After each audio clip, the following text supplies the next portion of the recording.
Bom dia, meu nome é Matheus Emanuel, eu sou aluno de Engenharia de Computação do sexto período lá no Cefet-MG, no campus de Divinópolis, e hoje eu vou estar apresentando aqui meu trabalho final de redes do professor Daniel, que consiste em criar uma infraestrutura de rede para gerenciar uma empresa, né? Então aqui a gente vai ter alguns setores, né, como vendas, expedição, a diretoria, que vai ter seus usuários lá, que vão ser gerenciados, né?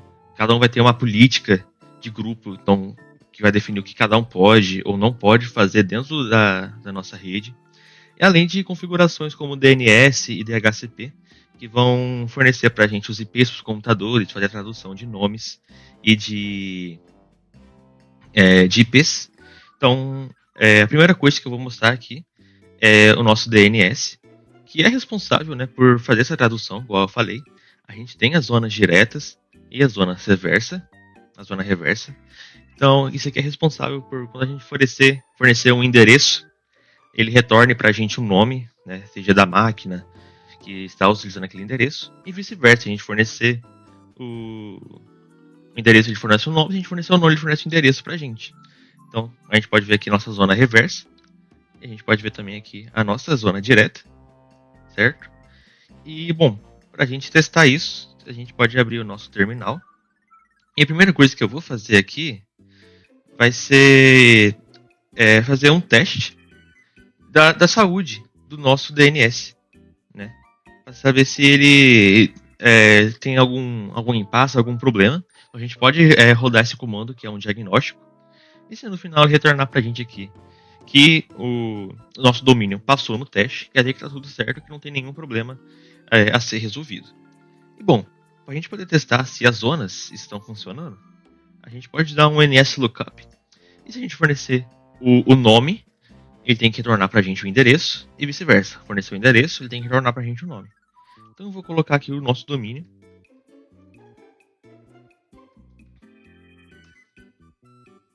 A gente pode ver aqui, ó, que ele retornou para a gente o nosso endereço, certo?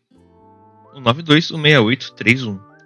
E agora, se a gente fizer a mesma coisa, mas no lugar de fornecer o nome, a gente forneceu o nosso endereço, 192.168.3.1, ele tem que retornar pra gente o nosso nome, que também vai ter o nome da máquina anexado.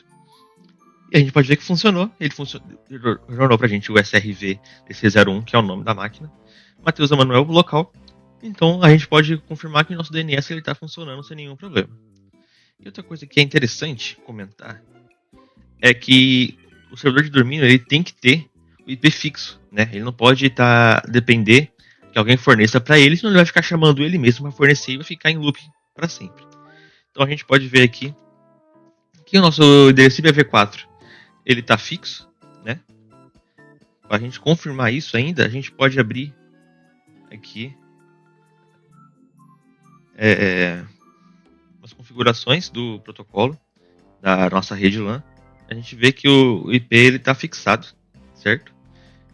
Ele não está chamando ele mesmo para receber esses endereços.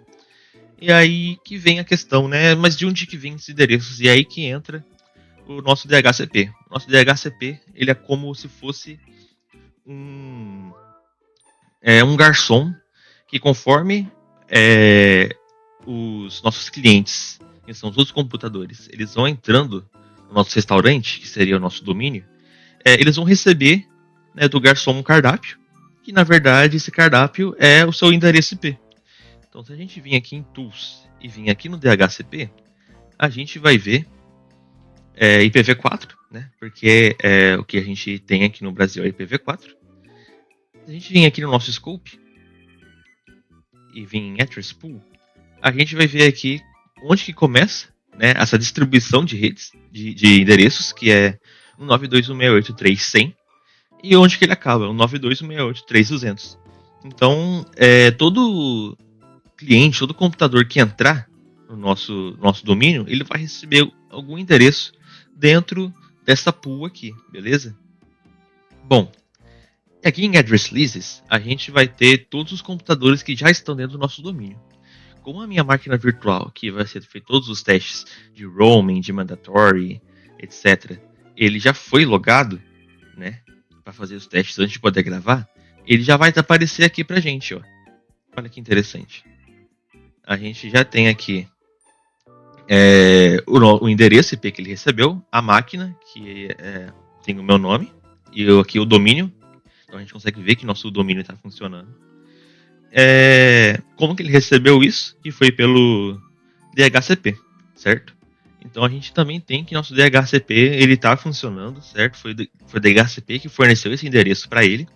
E na hora que a gente entrar na máquina virtual, eu vou mostrar para vocês também, por meio de um release e um renew, que se eu limpar esse endereço e pedir um novo, ele vai pegar novamente o endereço dentro da nossa pool que a gente distribuiu ali, certo? Então, agora eu vou explicar um pouquinho do Active Directory. Bom, o Active Directory ele é o responsável, né, por todo o gerenciamento, né, o controle de armazenar, né, como se fosse um banco de dados que vai ter ali quais são os usuários, quais são as máquinas, quais são os setores que a gente tem, né, da nossa empresa. Então, se a gente abrir ele aqui, ó, a gente vai ter todo o acesso de quem são os usuários, quem são as máquinas que estão dentro do nosso domínio, o que tem, né, em cada uma delas, né, quais são os usuários. Então aqui a gente tem o nosso domínio, né? Se a gente vir aqui na empresa, a gente vai ter aqui os setores, né? Diretoria, expedição e vendas. E para cada um a gente tem os usuários aqui, a gente cadastra eles aqui. Então esse usuário aqui, a gente cadastra aqui uma senha para eles também. E esses usuários aqui, a gente a gente cadastra eles aqui e aí é por isso que eles conseguem entrar, certo? E é a partir daqui também que a gente consegue limitar o que cada um consegue fazer ou não fazer, certo? Isso vai ser a partir da configuração das GPOs, que eu vou mostrar um pouquinho mais pra frente. Mas aqui a gente tem, certo? A diretoria, a expedição e as vendas e os seus usuários. E o que é interessante mostrar também é que aqui no nosso computador do Windows Server, a gente tem essa pasta Profiles aqui, e toda vez que alguém que tenha meio que assim a credencial para entrar no domínio, que já está no domínio, né, e vai fazer o login, toda vez que a pessoa faz o login aqui, a gente tem essa pasta, né, que é criada, né, quem que é o usuário. Então a gente entrar aqui, a gente consegue, no caso da diretoria não tem como ver, mas se a gente vier aqui nas vendas, por exemplo, a gente consegue ver aqui quais são as coisas que tem no computador, certo? A diretoria não consegue ver porque ela é vedada somente para o perfil diretor, e aqui eu estou logado como Windows Server, por isso que não deu de entrar. E aqui também, em arquivos, a gente tem, né, as pastas diretoria, expedição, público e vendas, certo? E para cada uma delas, só vai ter acesso a elas os membros daquele dado setor. Por exemplo, aqui no vendas, a gente tem aqui esses administrators aqui, foi porque eu coloquei, porque eu estava testando, certo? Mas num cenário real, a gente poderia tirar isso daqui. Ou não, né? A depender também de como que é feita toda essa organização dentro da empresa. Às vezes o administrador ele pode ter acesso a essas pastas também, que eu acho que é o mais correto. Mas a gente vê que aqueles usuários, né, tipo de diretoria, os usuários da expedição, eles não têm acesso a essas pastas. A mesma coisa acontece na expedição. Tá vendo? E na diretoria.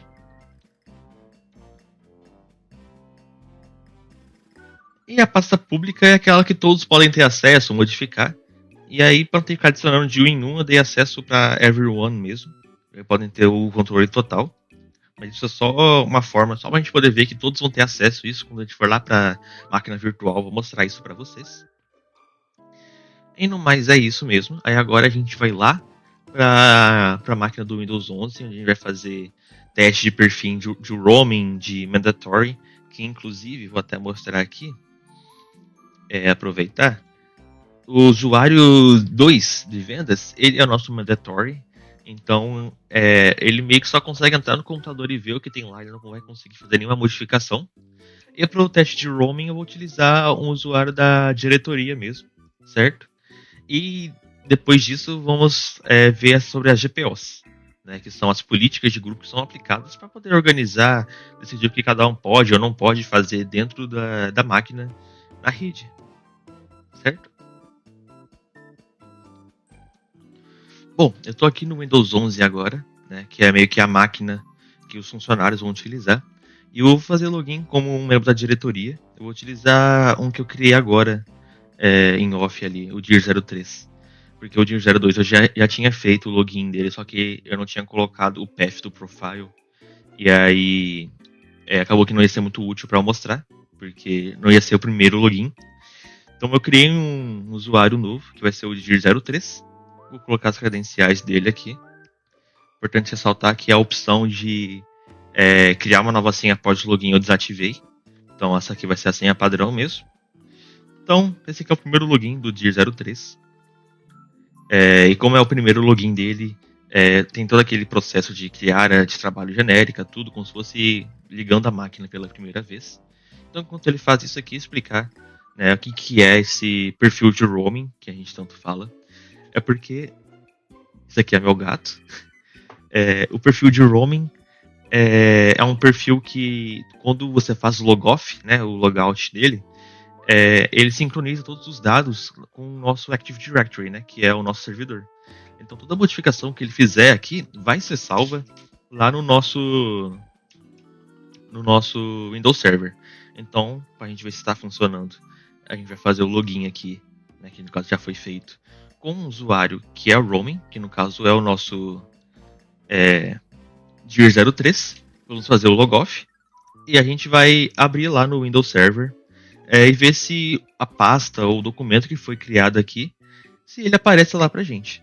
Então, vamos fazer isso aqui agora. Vamos criar um documento de texto chamado de teste de roaming. Certo?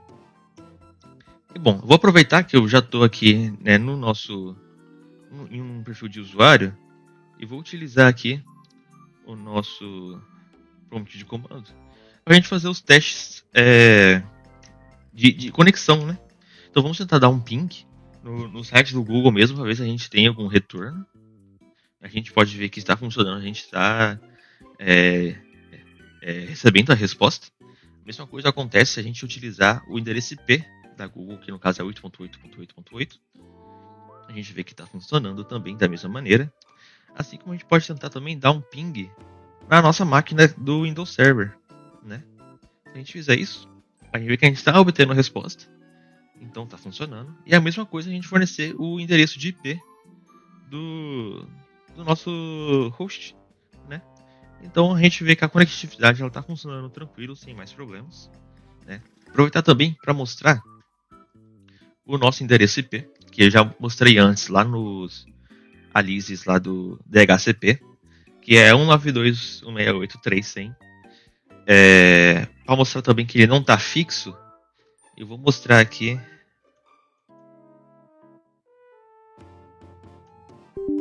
Opa, é NCPA mesmo. Eu vou mostrar aqui que ele não está fixo, né? Ele está para pegar automático. Eu vou fornecer aqui as credenciais para poder acessar.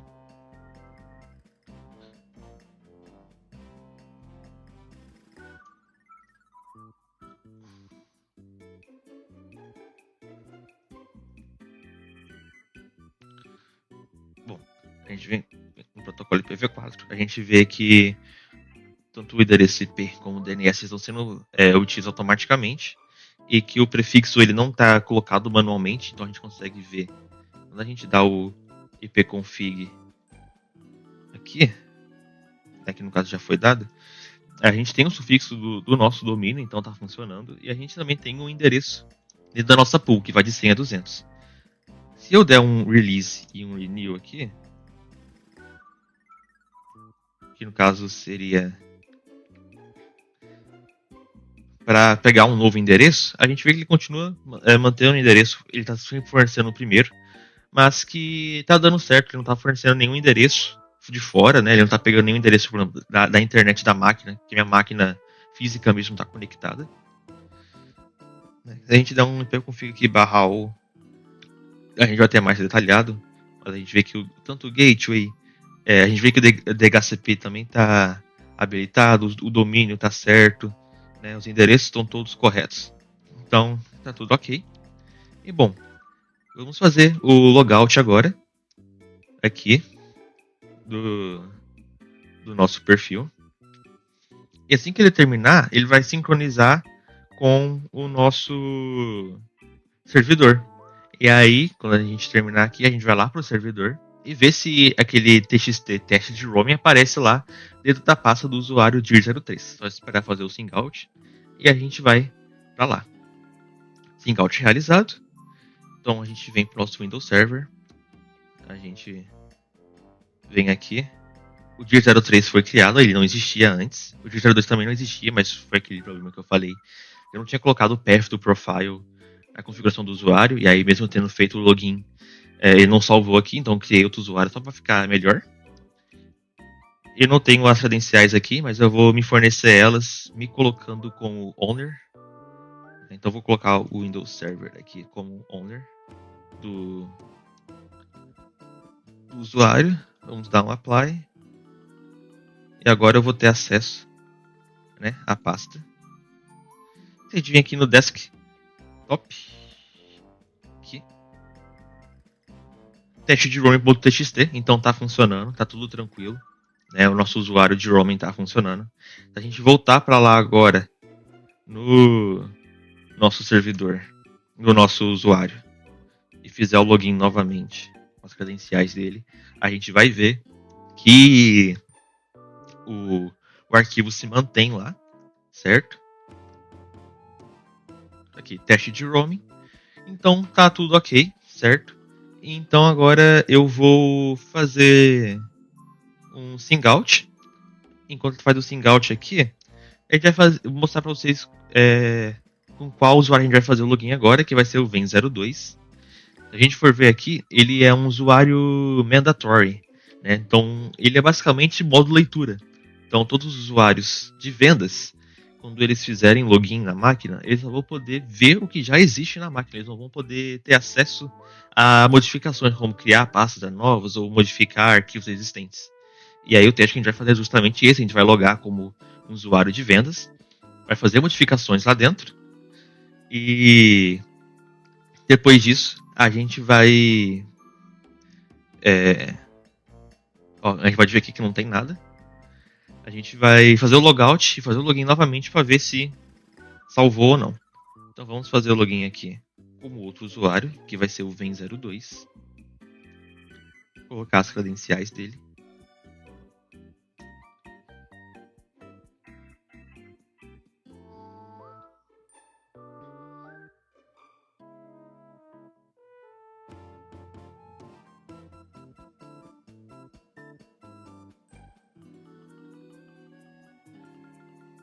Tá demorando um pouco mais do que deveria. Bom, foi criado aqui, né? A gente está na nossa área de trabalho genérica, certo? Vamos aqui então tentar criar uma pasta aqui chamada teste de mandatory, né? O correto seria, se o que a gente espera, se eu fizer o logout e eu for lá no servidor, essa pasta não deve estar lá dentro da pasta do usuário, e se eu fizer o login de novo, essa pasta não deve estar aqui, consequentemente. Então vamos fazer o syncout aqui.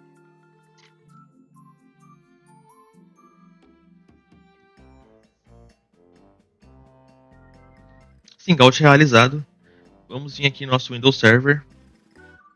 Eu vou até fechar aqui, como se fosse um F5. Vamos abrir novamente aqui o Profiles. Era o Ven02 Desktop. A gente vê que não tem nada salvo. Então, aparentemente funcionou. Vamos fazer o login. Fornecer as credenciais. E o esperado é que aquela pasta teste de mandatory não esteja aqui na nossa área de trabalho. Vamos aguardar.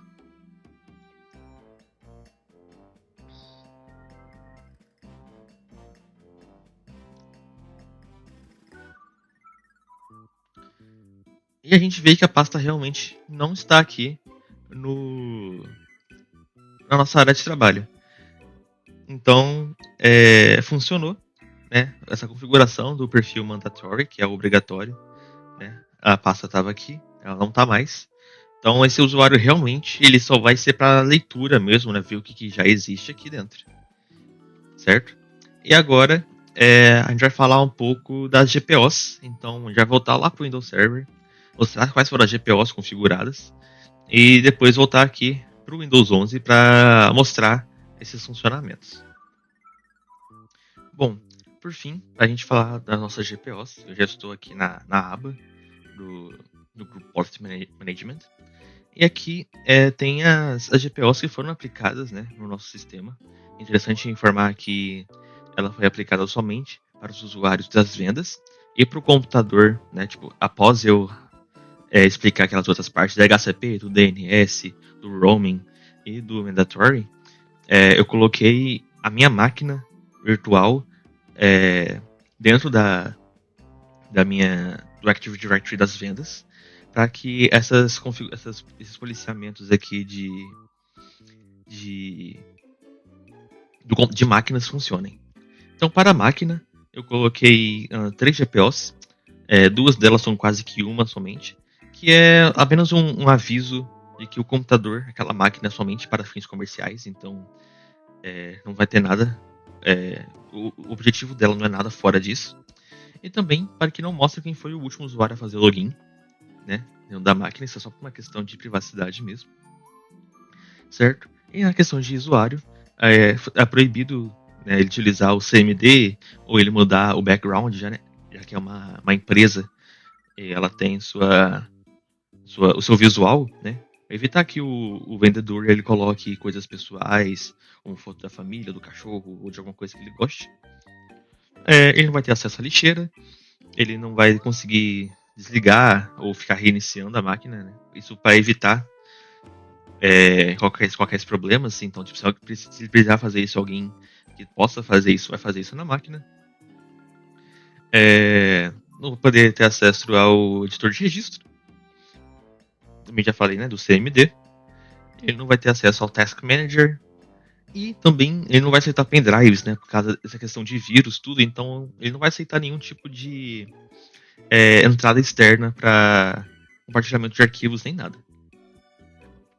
Também não tem acesso ao Drive C. Né? Bom, e também não pode modificar, né, a homepage. Bom, a gente vai testar essas GPOs agora.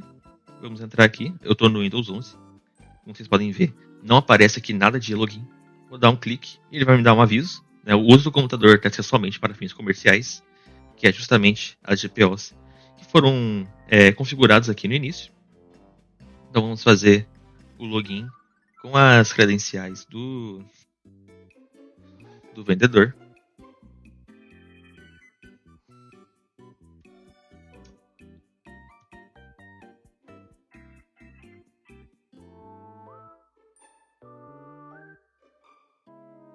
Esperar ele carregar.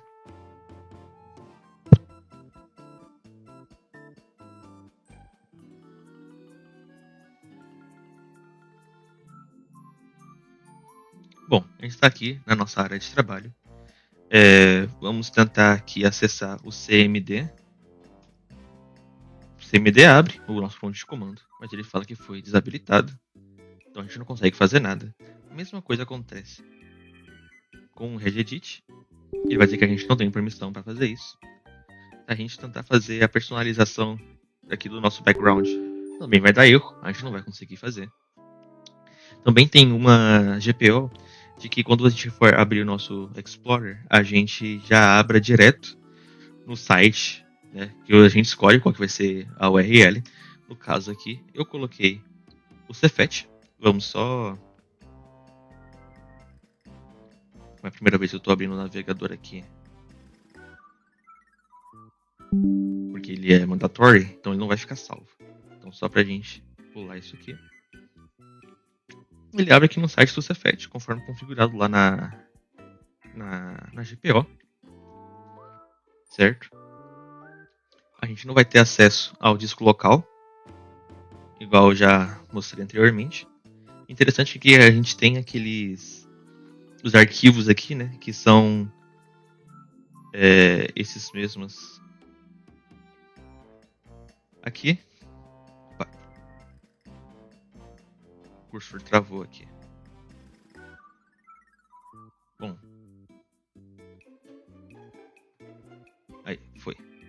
A gente vem aqui no nosso computador, no nosso disco local. Os arquivos são os mesmos arquivos aqui. E como já discutido anteriormente, eu estou no perfil de vendas, então eu não devo conseguir acessar nem diretoria nem expedição, que é o que realmente acontece. A gente não consegue acessar porque a gente não tem a permissão, mas a gente tem acesso aqui à pasta pública e à pasta de vendas, sem problema nenhum. Então, com isso a gente consegue ver que as GPOs elas foram configuradas corretamente. Eu vou